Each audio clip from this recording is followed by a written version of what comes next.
Now we welcome Eric, who will talk about SEED Hypermedia, the future of digital sovereignty. Let's welcome him. Hello. Okay. So my name is Eric. I'm on the founding team of SEED Hypermedia, and today I want to talk to you about the future of the web. Because on our team, we love the web so much. But as you know today, and I hope you do too, right? Does anyone here use the web? I think so. Okay, that's a few of you. The web today, sadly, looks like this for many people. And for some of us as well. I mean, on a practical basis, I'm using all of these. And I think this is really depressing that we have these companies in between us, moderating our what content we're posting, and controlling our minds with the news feed. Basically, I believe we're living through the dark ages of the web. And it's not just the centralization. There's a lot of fundamental features that we are lacking in the web. So let's quickly talk about them. Have you ever clicked a link and nothing was there? Dead links, broken links. I think this is incredibly detrimental to human knowledge. This is like such a disaster. Also, the web has no built-in archival system. I'm sure you're aware. We rely on one organization, as great as they might be, to basically back up the web. And that's also the only way that we have on the web to know what was there yesterday. There's no built-in version history on the web, and so we use the Wayback Machine, and I love the Internet Archive, but we shouldn't be putting the world on their shoulders to back up the web and provide version history for us. The web doesn't have any unified identity system. So unless you want to log in with Facebook, you can't take one identity from one website and go use it to do something on another website. Also, the web has a lot of friction if you want to publish something on the web. This is why I think people are using social media so much, because from your phones, you can't really spin up a server and FTP into a server and write HTML. So we have to rely on all these services that add so much friction to putting something online. Also, when the web was founded, the hypertext community noticed that it didn't have any backlinks. So you couldn't see who was linking to you.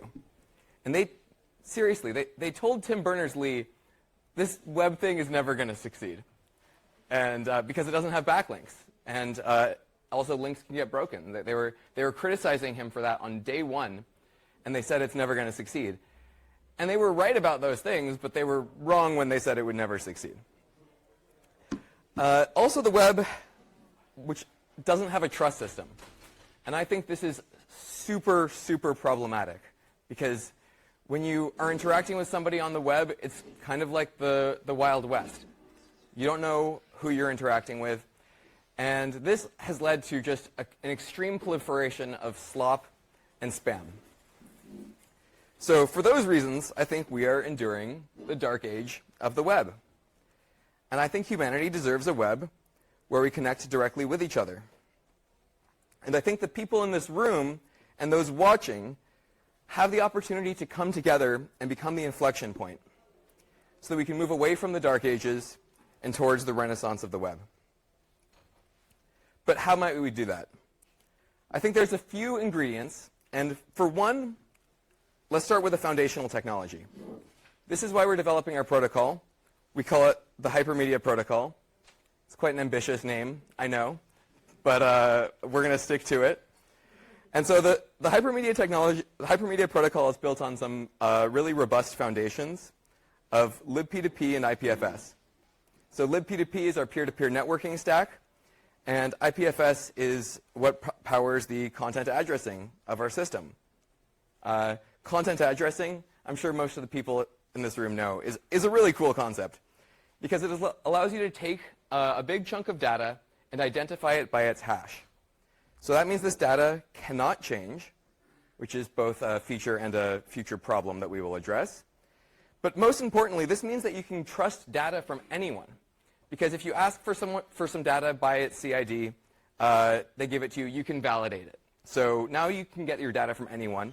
And what that creates is an open network of archivists. So suddenly, we no longer depend on one organization to archive content, as long as we keep track of some CIDs, along with some future techniques.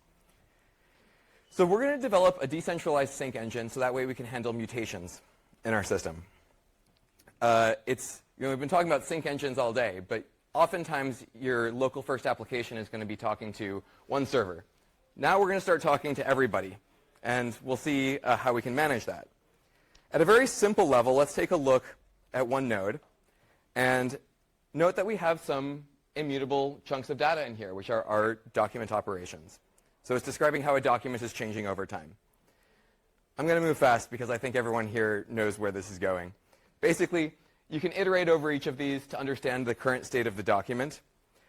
This is Alice. She's making her own version with her own changes. And she arrives at her own version by iterating over each of these. Meanwhile, Bob is on the other side of the world. Bob is on a boat, we like to say on our team. And so they're not connected. And they're making concurrent changes on the same document. So how do we solve this? Well, when they come online, they exchange the data, deterministically sort each of these operation blobs, these change blobs, and then go ahead and evaluate them. And they've arrived at the same state. So this is our oversimplification of our CRDT and how many CRDTs tend to work. And I don't have too much time to go into it, but I'm happy to tell you more about the details of our CRDT later. So the other thing is that these two might not be talking directly to each other. Those blobs that are exchanged might have gone through a bunch of intermediaries. So how does Alice know that those were Bob's changes? Well, of course, everything is going to be signed. So that means your private key is your identity. And what we've started off with is allowing you to create a private key and get it as a 12-word mnemonic that you are then responsible for saving into your password manager or writing down or whatever. It's your responsibility to keep it safe.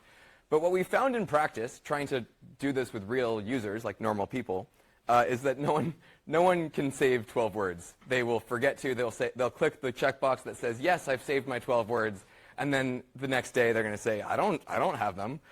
And we get very frustrated. So we're adopting an approach. We haven't finished this yet, but we're working on it right now, where we store the encrypted keys on a remote server by taking a few keys, one or many keys, into a vault, encrypting and saving them on an identity server.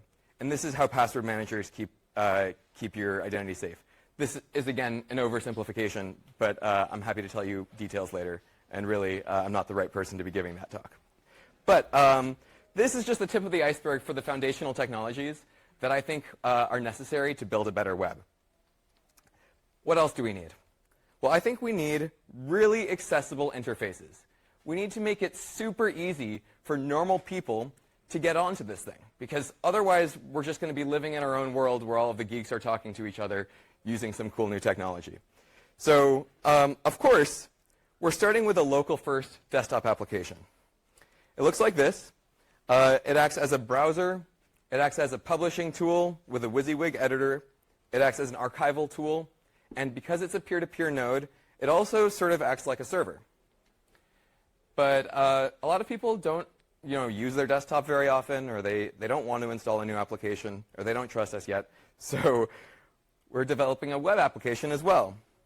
And in the web application, the peer-to-peer node is running on the back end. Anybody can self-host this, of course. And it's used to power phones and lighter weight environments like Chromebooks. So it's eventually going to have basically all the same features that the desktop software has, but you're, of course, going to be having to trust this server that you're talking to, trust this domain. OK, so accessible interfaces. We need really rich content for you to be publishing. So we have a BlockNote-like editor. We have a Notion-like editor powered by BlockNote. It's got all the different types of things that you might want. And we're hoping to make it extensible in the near future so that you can add new types of content into your documents that are sort of custom to you. So what else? What else do we need for humanities information system? We need to be able to make really deep and precise references. So here I'm copying the exact version of a certain document.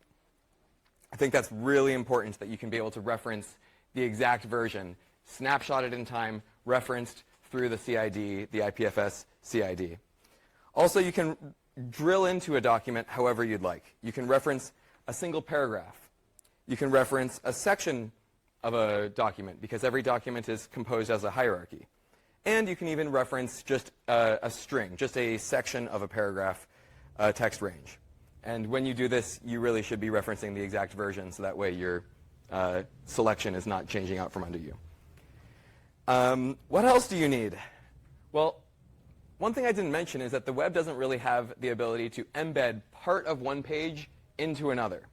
The web has iframes, but this is not really what we're talking about. You might want to take part of somebody else's content and put it into your content because they did a good job and you want to reference them.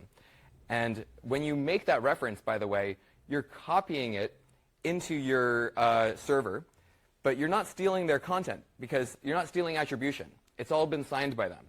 So this allows you to solve this problem of, do I link to their website where a link can be fragile or broken, or do I copy it, which is kind of like plagiarism? This is neither. And this is archiving the content and making it so that their page, their document, is backed up just one step further and can be available to anyone who's browsing your site now as well. So we also support collaboration, as I was alluding to with Bob and Alice, and Bob being on a boat. And so when you add a collaborator, you're creating a certificate capability.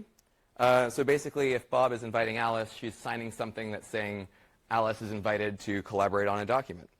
And this works a lot like UCANs, if you're familiar with those. And we're going to go into a lot more. Our capabilities are pretty simple right now, but we do have functioning document collaboration. It's one of the most important things if we're going to save the web.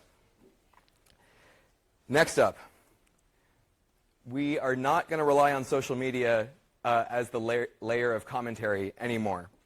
Conversations are a first-class citizen, not an afterthought. You can comment on anything, comment on documents, comment on other comments. You can cite anything from your comments, and your comments can be cited using all of those same sophisticated techniques that we talked about earlier. Citations, which are basically backlinks, as you can see when somebody's referencing your documents. This is really, really important to create a sort of thriving knowledge system on the web. You shouldn't have to go to Google to see who's been linking to you. And we also want to make it really easy to publish. Even if you don't have your own server, you should be able to get onto the web. So we are running a free service at hyper.media/hm/public key, basically, where your peer-to-peer content can get onto the web with one click. So you use our desktop application. The desktop application talks to a gateway server, which by default is our gateway server, because we want to make it super easy by default to get onto the web. And there you go, one-click publishing from a desktop application, but keeping your sovereignty, because the key is never leaving your device, unencrypted. Okay, we also want to have really beautiful URLs. Like, this is actually one of the coolest features of the web, is that there's you can see what you're going to get before you click it. And this is a bit of a fragile URL, because eric.vicente.net, this is a domain that I'm paying for right now because I'm alive. But in the chance that I die one day, it's possible that I will die one day. And I think that there should be a way to access my content anyway. So basically, my public key will allow you to address this anyways. And you can talk with your friends to sort of figure out, oh, this domain is gone, but it used to point to this public key. So eventually we can add a layer of what we call a distributed link base. This is just a term that we're using to basically resolve this into a hypermedia URL, which is peer-to-peer. Hey, distributed link base, let's go. So, but by the way, while my domain is online, there is a mechanism where you can just immediately resolve it to the hypermedia URL. So whenever you're referencing it from your content, like, you can paste in and you can open the normal HTTPS URL, but it gets resolved to what we call a permanent URL, a peer-to-peer hypermedia URL under the hood. So all of this is like really relevant for your like users, like normal people, but I'm in a room full of awesome developers, and I believe that we need to deliver really great APIs, SDKs, command line interfaces, and agentic interfaces, because this is also part of making an accessible technology. It needs to be extensible and accessible to everybody. Okay, I probably need to move faster. This is 2 out of the 3 ingredients that we need for a new web. But lastly, I believe we need to invest in the web of trust, because the peer-to-peer web is messy and dangerous. It's not as simple as Bob and Alice and Bob being on a boat, because, you know, there's a lot of us out here. I don't even know which one of these is Bob and Alice. I didn't keep track. And a lot of these people might not have your best interests in heart. Like, they might be running faulty software. They might be spammers. They might be attackers. So what's really important is to hold on to your identity and be able to associate it properly with people in the real world, to be able to associate identities. As we talked about, we're supporting domain names. We're not going to be selling a token for you to get a name.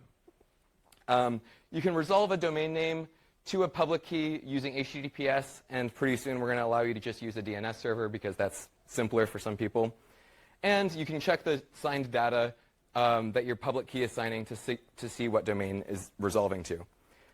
So we have this really strong link when it works, but sometimes the domain might change, sometimes the key might change. So we're going to need to build software that makes this a little bit more sophisticated in the future. And some of this complexity will actually need to be exposed to users, which is unfortunate, but it's just a reality of having a stable identity that you properly own. And we're going to need to build upon more trust systems, not just domain names, but we're going to make it easy so that your personal relationships can exchange public keys, basically, face-to-face. And, of course, we're going to link your keys to social media accounts and basically any other system that you're interested in. If you know what Keybase is or was, this is that, and we're just trying to do it again. So we need to have signed social validations so that one key is providing trust metadata about other keys. Usually it's saying like, oh, I'm following you, I like you. It's much like following on Twitter, but you know, Elon Musk doesn't need to be involved. And what we're going to do is we're going to form a web of trust. So that way we can connect with each other in a reliable way, right? Like, I might trust a couple of you, and you might trust each other, and within a few hops, we know that we're in a really good space. So these are the ingredients that we need to build a better web. I'm really excited about this, if you can't tell. If you're interested in our software, you can check out seed.hyper.media or our GitHub. We're Apache 2. Yeah, and we're also opening this up as a protocol so that you don't even need to use our software if you want to communicate in this way, although it's a little bit underbaked and underdocumented. But get in touch with us if you're interested, and we're going to support you however we can. But before we finish, I do have to be honest with you, because when I tell people about this project, they seem excited, but also I can tell that they've had their hearts broken before by similar dreams that did not pan out. People will say, this has been tried so many times before. But what they're really saying is that this is impossible. And sometimes this gets to me because, you know, I've also had my heart broken when it hasn't worked out in the past, and people have had these really ambitious dreams. And there are so many inspirational projects that haven't ignited the revolution that we need to improve the web. These are some of our heroes. They're the creators of the hypertext movement, and they spent a lifetime trying to implement these ideas in the modern world. We've learned so much from so many initiatives, and I'm going to show a few of them that have inspired us in no particular order. But they haven't all survived. Some have faded away.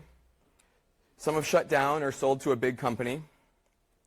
Some of these projects are great, but they have a very focused scope, and they aren't trying to solve the biggest issues that we face in the web. And some of these projects live on, but regular people haven't managed to adopt them. So when it comes to building a better web with mainstream adoption, it does seem impossible, and it will seem impossible until we've done it. So I believe that it starts off with a few dreamers who have a vision for a future that everybody else sees as crazy. But before you know it, the concept is proven. And what I find amazing is that in a very short period of time, it becomes integrated into society so deeply that most people don't even think about it. So, I believe we're including the most important ingredients, but I don't believe that's enough. Our team has been working on this for 5 years, and we refuse to give up, we refuse to pivot, and we refuse to narrow our goals. And even that is not enough. We need community leaders, knowledge managers, and developers like yourself, because together I believe we have the opportunity to build a better network for humanity. So what do you say? Do you think we can build a better web?